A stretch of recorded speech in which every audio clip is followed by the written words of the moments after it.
This is Made for More Living with Johnny Jennings. Online at madeformorerealty.com. So my son, Matt, he will not, I want him to say this so bad. I want him to say it so bad.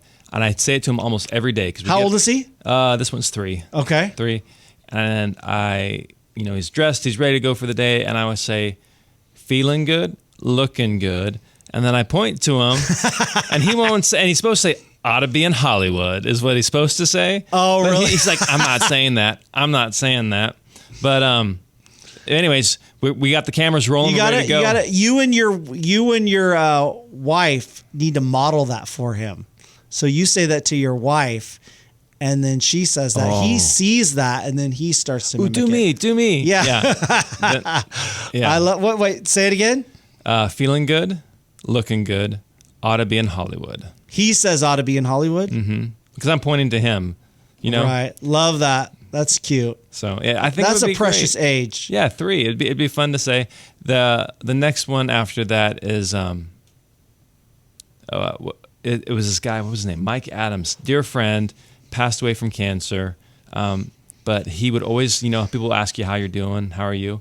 He'd always say, women love me and men want to be like me. That's right. How are you doing today, Mike? Women love me and men want to be like me. I'm like, that's good. But what we're talking about today is the wonderful world of real estate and how, there's been a shift since our grandparents were Okay, buying here's houses. my question to start off. So for years and years, especially here in California, it was all about the outdoor living space, especially in your backyard, right? The grills and the lounges and the, what do you call them? The gazebos, not the gazebos, pergolas. Pergola? And just, people were investing in these outdoor living spaces, right? Where it was basically a kitchen outdoors, because especially here in California, the weather's great and folks want to spend a lot of time outdoors, entertaining, right? You bring people over, and I thought that was huge. But looking at new construction, it seems like they're eliminating more and more of that outdoor living space. Is that true? Is that what you're seeing? Absolutely. What happened? Teeny tiny backyard. That's terrible. I think that's horrible. You want the big yard? Is that because of COVID? People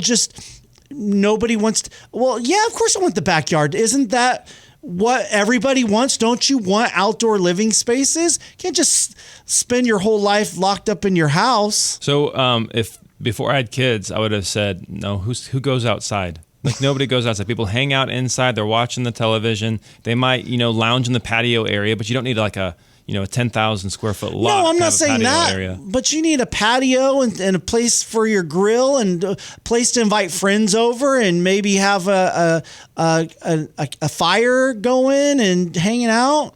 Yeah. We live in California. You advocate so much that California is the best state in the union. We've got great weather, but you're not outside. Let's clarify some things there. I like California weather. I say I'm willing to pay the California sunshine tax as long as I can. There you go. But why pay the sunshine tax if you're not out there experiencing it and enjoying it? Well, I like it. But here's the thing, too, is the bigger yard means more maintenance as well.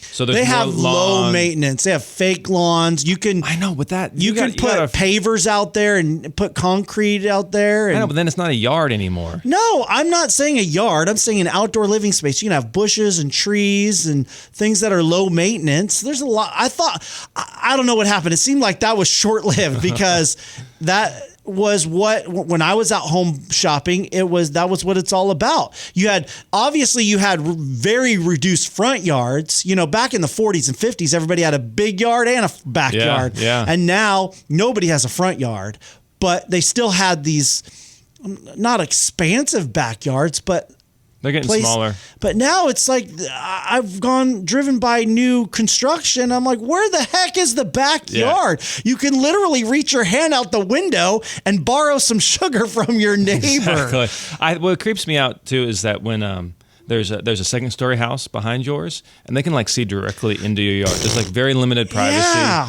Like I'm definitely not a fan. I don't like that. But I mean, there are some builders who like put. They try to stagger it so there is some privacy in the yard between single stories and 2-story houses. But you're right. It is. Here's the thing. Builders, they have to maximize what they have. And so if they shrink those lots down, they can build more houses, they can sell more houses, they can make more money, and they can also sell more houses at a more affordable cost. Yeah. Right now, builders are hurting. Lennar is now paying buyers agents a commission as of this recording. They have not done that for a long time, and so you can always tell when the market's getting a little tight if Lennar starts paying agents to bring their buyers by. Why do they have to make the lot so small? Why can't they provide? I know. So basically, you can just fit more units into a more defined zone that they. Yeah. So if you have 50 acres. Yeah. And the lots are smaller, you can fit more houses on that 50 acres. Yeah.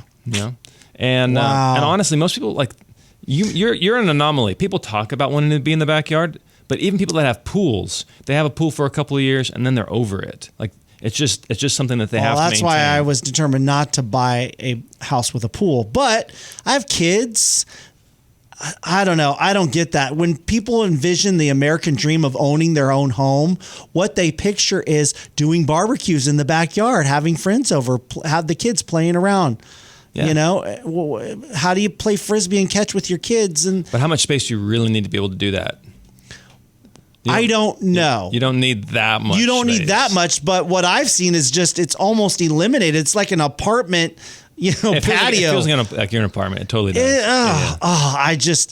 But here's the thing too: it seems like a complete waste to me. I would rather live in an older neighborhood that had that. I think that's a big aspect of the home that you're purchasing. But you're saying it's not, especially for the younger generations. They're spending all their time indoors, young and old. Like grandma doesn't. Where do you get your vitamin D? How do you? So you saying nobody goes outside anymore? Do you go to the park? Well, what's interesting is there's actually like a movement against the large lots. Like they're saying that's a waste of space. They're saying that is a waste to have one person, one family have this big of a lot. What would you consider a large lot? I think you're large around 10,000 square feet. Is that like a quarter of an acre? Approximately. Okay. Yeah. And they're saying a quarter of an acre is too much? So that's me. That's when if I see a lot that's about 10,000, I'm like, okay, that's a good sized lot. Anything bigger than that is, it's atypical. Right. But oftentimes sometimes I'll see houses who are, the square footage is, let's say 2,700 square feet on a like 2,500 square foot lot. Right. How'd they do that? Well, it's a multi-story home, and there's like nothing else. Right. So, so basically though, what people are saying is they're like, hey, you know what? We need to use these lots. Nobody's in their backyards. They're just growing weeds. There used to be grass. Now it's dead. And so what the state has done is they've actually made it easier to build ADUs, like envision like a mother-in-law unit. Yeah. So that we can plop one of those down and you can turn your backyard into an income-producing asset, or maybe if mom, like if you have relatives and they can't live by their own, but they still could live independently, move them in there so that way they're close to you. And my dad right now, at the time of this recording, he's driving hours one way to go visit his parents and help them with like grocery shopping and running errands and stuff like that.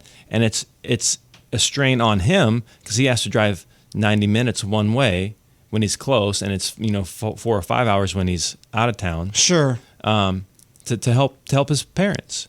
And if they're in your backyard, it really makes it easier on the family, and it's less of a financial strain. I mean, that makes sense. So we're seeing more people plopping those ADUs in the backyard.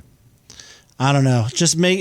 It's what made America different from all the other European countries. You want to make backyards great again? Yes, exactly. Yeah. Donald Trump, I hope you're listening. That's your next thing. You had make America healthy again, make America great again. I think make backyards great again. I mean, I don't know. But you're right. We have a housing shortage, especially here in California, and I guess this is one solution. Yeah? It's a solution. The main solution is affordability. Yeah. That's at the end of the day, that's what it comes down to. So how can we still build quality homes that are at affordable price points? So does pricing need to come down? If you're a homeowner, plug your ears, but I think home prices should come down. I think they're overpriced 100%. And the reason why is because you look at what houses used to be. what they used to cost, compare that to what the wage used to be. Yeah, I love the math that you do on that. That I think is very eye-opening. Well, if you like the math, because people think, oh, just inflation, home prices just go up, but not compared to what. Yes. So if you haven't heard the math before, I just used my parents' example. So when my parents bought a house, they bought it for $58,500, and so you're thinking, wow, a whole house, 3 bedrooms, 2 baths, $58,000. It was a tiny house. Yeah, maybe 1,200 and in square feet. Kalinga, obviously, and in Kalinga, of all the metro, the thriving metropolis that it is. But my dad's income was $18,000 a year. And then I was like, okay, that's interesting. And he's like, oh, wait, your mom started working that year too. Mm-hmm. And I'm like, okay, well, how much was she making? He said, well, because of the teacher contract, whatever, blah, blah, $19,000 a year. So you combine the two, what's that, $37,000 a year? They were making $37,000 a year, and they bought a house for $58,000. Let's just add some zeros to that. Let's say they were making $370,000 a year as a household, and they bought a house for $580,000. Right. I don't know very many people making $370,000 a year who are buying a $580,000 house. Right. In our area, that's just outside, right around starter home for most people. Yeah. Like a 550 house. So again, the affordability is a challenge. Either incomes need to come up or prices need to come down. And I think the more likely of the two is prices need to come down. So, and if prices come down, more people can buy houses. If there's more people that are able to now purchase a home, you're going to see building increase, and builders will be able to, because if they're having trouble selling a product right now, and people are screaming about a housing shortage, then so what if they build more houses? People can't afford them. Right. You see what I'm saying? So it needs to become more affordable. And when we come back from the break, a lot of people are saying, well, that's why we need to drop interest rates. That's why interest rates need to go down. Trump's all on Jerome Powell about doing that. When we come back from the break, I'm going to touch on briefly why lowering interest rates might not be the solution.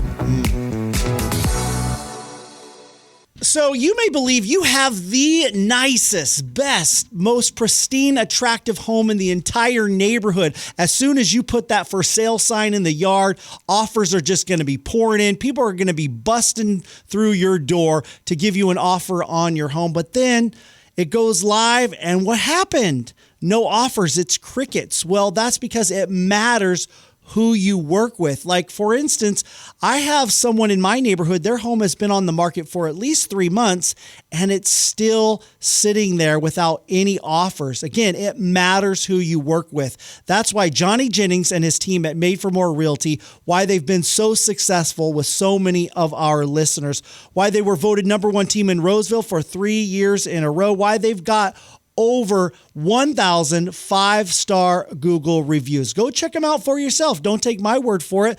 The proof is in the reviews. And so if you're interested in how Johnny Jennings and Made for More Realty can help you sell your home fast and for the most amount possible, just Google Johnny Jennings with Made for More Realty. Find out how you can get at least 3 cash offers on your home in as-is condition.